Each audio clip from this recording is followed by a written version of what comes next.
The Middle Ages, Chapter 5.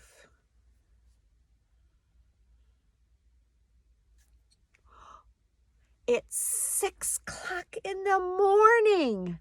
The church bells are ringing to welcome the day and to call you to church. The sunlight shines through the stained glass windows. Sometimes you attend a church service before you start work. You pray often, and your life is anchored to the church. This doesn't have color, but here is a big church. Maybe it's impossible for us to understand how important the church was to most of the Europeans in the Middle Ages. Not only did the local lords have great influence over the people's lives, but the church did too. Christianity is based on the teachings of one man named Jesus. He lived hundreds of years before the Middle Ages began. Jesus's followers were known as Christians. In the first 300 years after Jesus' life, Christianity grew slowly.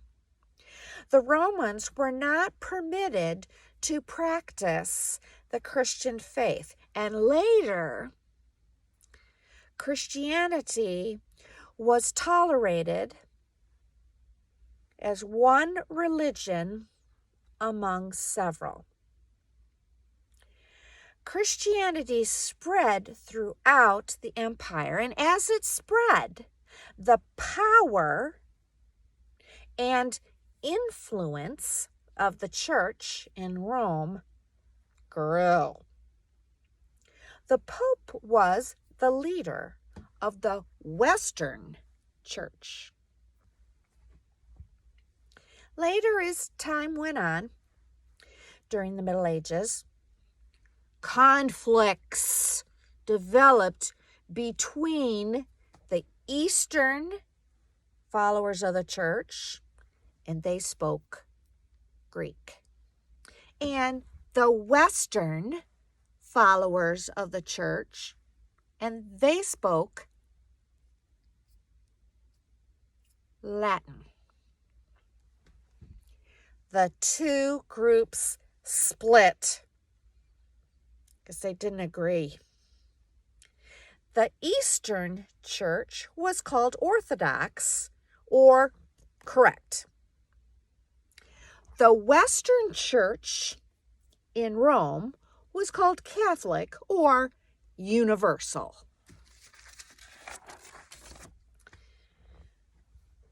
The two churches that emerged during the Middle Ages still exist today.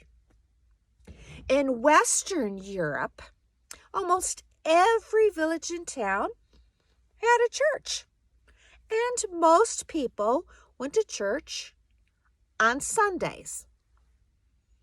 In addition, other certain days were thought of to be holy days for important events in the life of Jesus and his followers. People did not work on these special days, but instead they went to church. Some holy days were feast days. and other holy days, times of fasting. Christmas is an important holiday. It was a time of feasting and celebration. 40 days before Easter was a different holiday. It's a time of fasting called Lent. Architects during the Middle Ages, they built beautiful churches to express their love for God. New engineering skills enabled the stonemasons to make tall towers, arches, and rose windows and spires. Sometimes it took hundreds of years before it was finished. Look at those tall spires. They're all pointy. There are also holy shrines that were in places where religious figures had been killed or buried, or maybe where miracles believed to have happened. Most Christians hope to go on one journey or a pilgrimage to visit a holy place, a shrine, sometime in their life.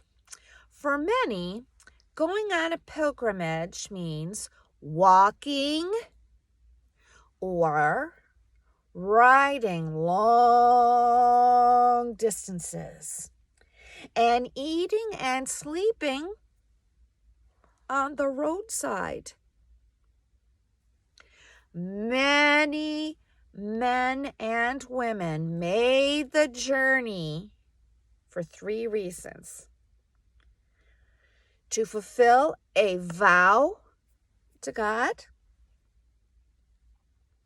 to seek a cure for a disease,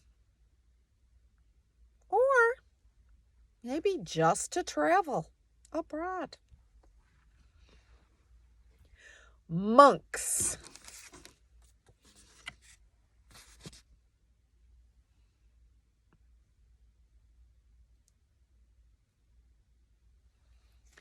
Monks were men who chose to live apart from society and to devote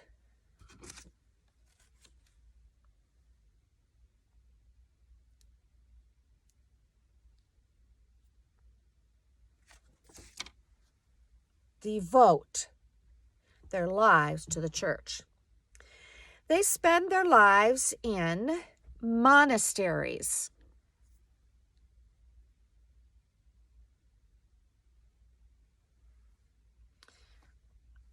They worked on the land, they studied, and they prayed. Monks were often the most educated people in Europe, especially in the early part of the Middle Ages.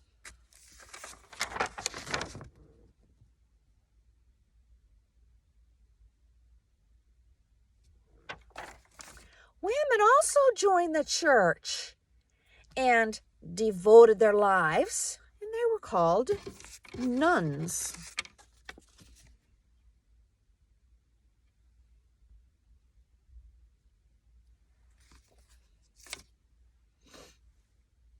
Nuns lived in nunneries, a house for nuns. They received the same things as the monks. They were educated and they were taught crafts and other skills. The church grew in power, influence, and became wealthy. The church raised taxes and it owned land. The church influenced the kings or supported or opposed the kings.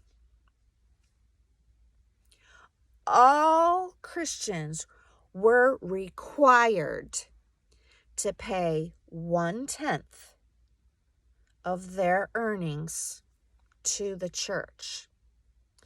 This payment was known as a tithe. However, some people expressed ideas that the Pope and the other church leaders disagreed. And they called these people, the contrary in opinions, heresy. Wrong belief. Heresy.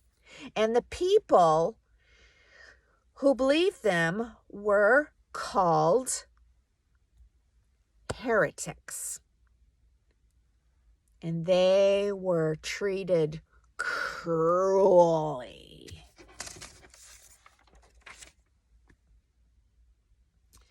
Monks and nuns studying the writings of ancient Greeks and Romans.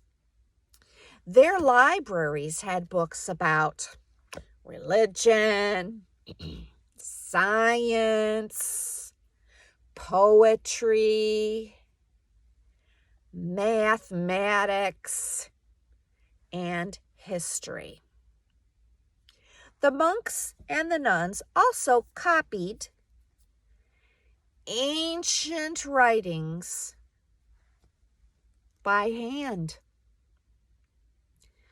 There were no machines or printers to make books. In the late Middle Ages,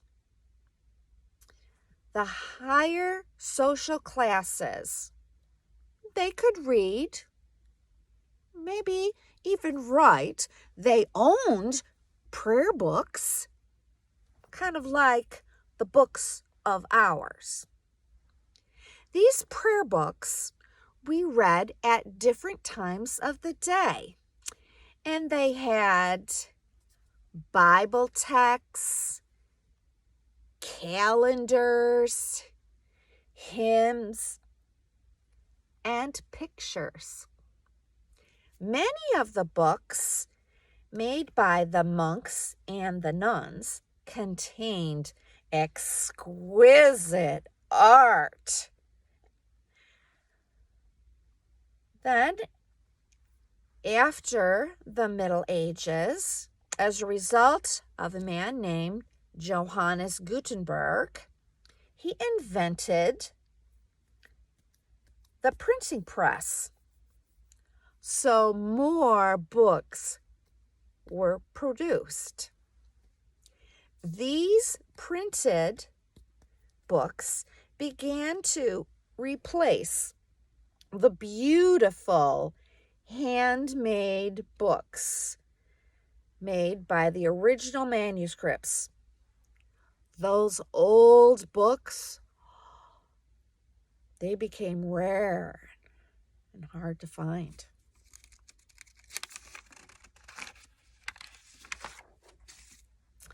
If you were a young monk, young boys like you are often sent to become a monk. So if you're not designed to become a craftsman or a merchant, then becoming a monk is a good option. Life in a monastery?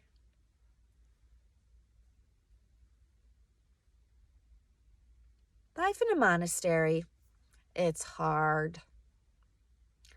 But you're sure to have a place to sleep, clothing, food, medical care, and an education.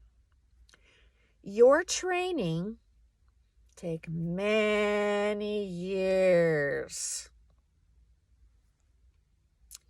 When you start your training, you are called a beginner. You begin, or a novice, you begin by learning to read and write. You study texts from the Bible. You pray. You learn to farm or acquire a certain skill. There's a guy who is learning to farm.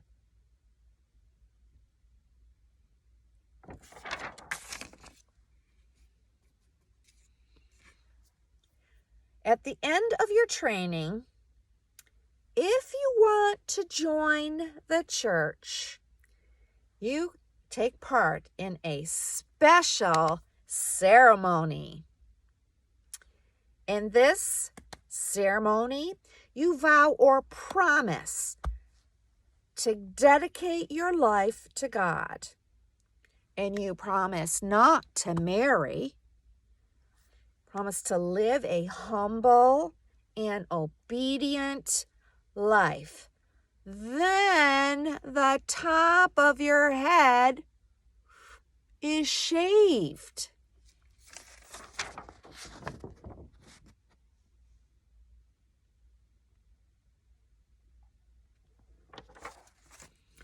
As a monk, you spend a large part of your day in worship and prayer. But also you work on the land, maybe wash clothes or cook, or work in the vegetable garden. You'll maybe learn how to make shoes. If you have a beautiful singing voice, maybe you go and perform music called sacred vocal music or musical speech. It's based on hymns or passages from the Bible. Monks say these chants on certain holy days. So here's some monks that are singing from a book.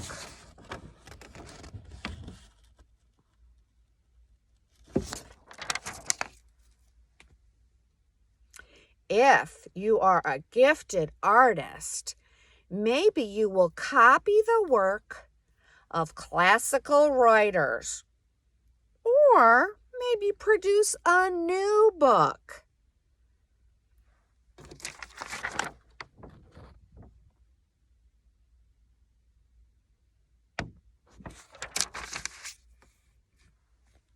For many like you, the life of a monk provides a degree of security and protection from some of the challenges of medieval life.